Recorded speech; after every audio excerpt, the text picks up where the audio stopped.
everybody, it's Mitch, and welcome to my next video. Today we have got another Dungeons & Dragons Prestige class description, and today we will be talking about the Dragonheart Mage. Right there. Boom.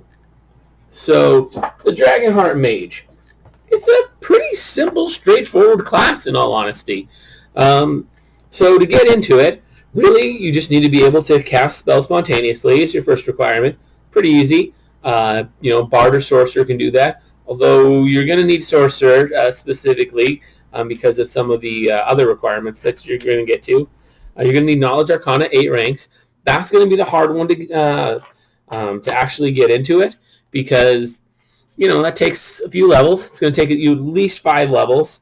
So you're not going to be able to jump in super early. Although, if you're a mage and you're really going to want to be a mage for this, like I say, Sorcerer specifically, you're going to need, you're going to have Knowledge Arcana. Like, that's pretty common. So next, this is the reason why I say Sorcerer specifically, and that is Draconic Heritage. That is a feat that requires you to have a Sorcerer first level. So you have to be a first level Sorcerer in order to take that feat. So you kind of need to be a Sorcerer. I mean, technically you could do it with Bard, or, you could throw in some Ultimate Magus and do just like 1 level Sorcerer and then like a bunch of levels of Wizard. Technically that works, but, it's not, that's not the normal way to do it, but it works. It actually would work perfectly fine.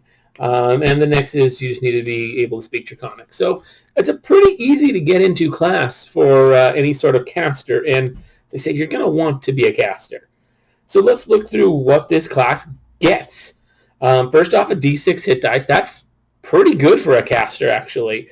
They also get a breath weapon, so they are able to give up a spell slot in order to do a breath weapon. It doesn't give a lot of details on it, like it doesn't tell you what the range is for some reason.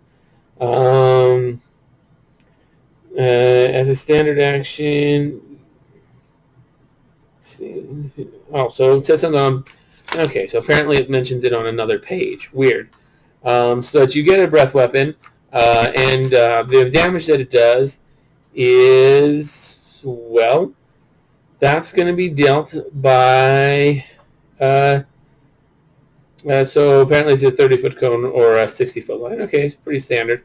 But the damage is either going to be, it's going to be the spell slots you give up times either 2d6 originally or then 2d8 and then 3d6 later.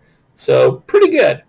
You can get, if you give up a 9th level spell slot, you can do freaking 27 d6 points of damage with the breath weapon, which is pretty high. Like, even for a 9th level spell, that's a lot. Like, 9th level spells usually don't do quite that much damage. Close, but not quite. They're, maybe 24, 25 d6 is what you could expect from a 9th level spell. So this is a little bit more. You also gain spell casting at every level except for 1st and 6th. And it does specify, it just says existing spell casting class. It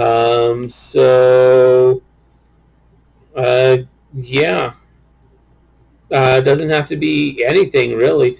Wow. You would think it would specify arcane or actually specify, that it's spontaneous arcane. But no, just a spellcasting class. So you could actually even, if you have 1 level of Sorcerer, like, this is not a common build at all, and this is definitely not the way this was intended to be used. But you could, if you really wanted to, take a couple of levels of Sorcerer, like 4, then do, maybe a, Arcane Hierophant, take some levels of Druid, do Arcane Hierophant, maybe some Geomancer, and throw all these levels, and mix that with Dragonheart Mage, and, throw these levels into, and put all these levels towards Druid. It works. It's a weird way to do it. I don't know why anyone would want to do it, but you can. So That's kind of cool because it doesn't specify what kind of spell casting, so it can be divine. And a lot of DMs might even allow psionics on that because when it just doesn't specify, you can usually do that. A lot of DMs will be fine with that. Then you get Draconic Feats at 2nd, 4th, and 8th levels. Now, those are decent feats.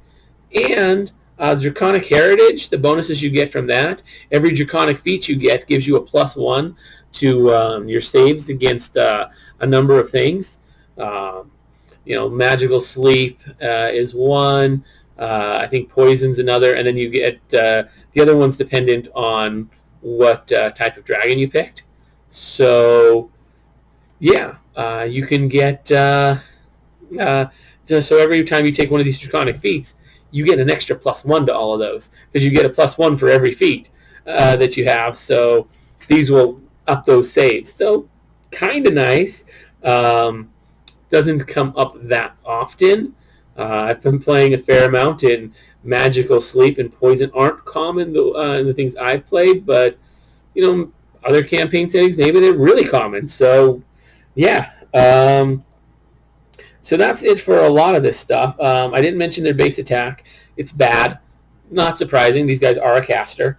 They have, surprisingly, they have a good fortitude and a good will save. Really rare to see a good fortitude save on this. I think it's because of the draconic nature. Dragons are hardy, so that's why you got that extra hit dice. That's why you have, well, not extra hit dice, so you have that slightly higher hit dice for a caster. That's why you have a good fortitude save, because dragon. Bad reflex, that makes sense. Casters usually have bad reflex.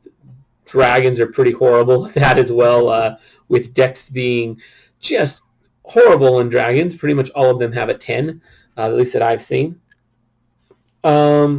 Decent skills, only 2+ in, so skills are pretty bad. Bluff, concentration, gather information, knowledge all, okay, that's pretty good. Listen, they actually get speak language, that's pretty rare. Search, spellcraft, and spot. So, the skills aren't great, although speak language is really unusual to see.